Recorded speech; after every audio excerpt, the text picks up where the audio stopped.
ஒரு முஸ்லிமுக்கும் ஒரு காபிருக்கும் இருக்கக்கூடிய இடைவெளி தொழுகைதான்.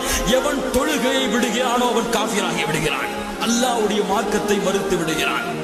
சஹாபாக்கள் சொல்லுகிறார்கள், எங்களுடைய காலத்திலே எதை விடுவதையும் நாங்கள் குஃப்ராக கருத மாட்டோம், தொழுகையை விடுவதை தவிர.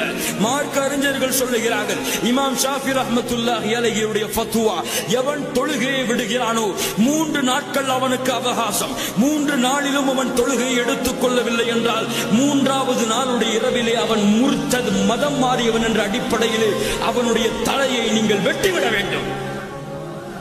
அவனுக்கு முஸ்லிம் கபுர்ஸ்தானிலே இடம் கிடையாது.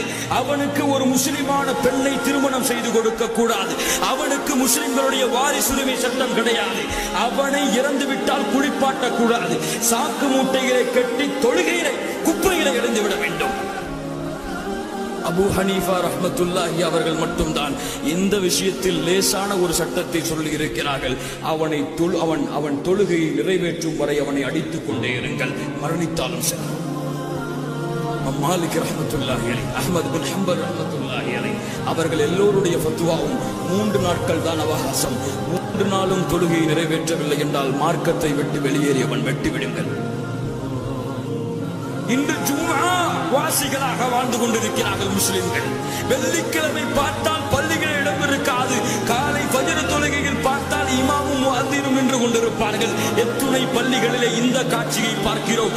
இப்படி பள்ளிகளை காலி செய்துவிட்டு தெருக்களிலே போராடக்கூடிய சமூகம். போராட்டம் கூடாது என்று சொல்லவில்லை, பள்ளிகளை மறந்துவிட்டு தொழுகையை மறந்துவிட்டு தொழுகையை கூட சரிவர நிறைவேற்ற துப்பில்லாத இந்த சமூகத்தை கொண்டு அல்லாஹ்வுடைய வெற்றியை கொண்டு வர முடியாது. இது தொழுகையுடைய நிலைமை என்றால் இன்னும் எத்துணை இபாதத்துகள் இந்த மார்க்கத்திலே இருக்கிறது. அதிகாலையிலே இறைவன் முதல் வானத்திற்கு இறங்கி வருகிறான். யாராவது என்னிடத்திலே மன்னிப்பு கேட்பவர்கள் இருக்கிறார்களா, மன்னிக்கிறேன். யாராவது என்னிடத்திலே உதவி கேட்பவர்கள் இருக்கிறீர்களா, உதவி செய்கிறேன் என்று அல்லாஹ்வுடைய அழைப்பை ஏற்றுக்கொள்ளாமல் உறங்கிக் கொண்டிருக்கும் முஸ்லிம்கள் இருக்கும் சமுதாயம் இது.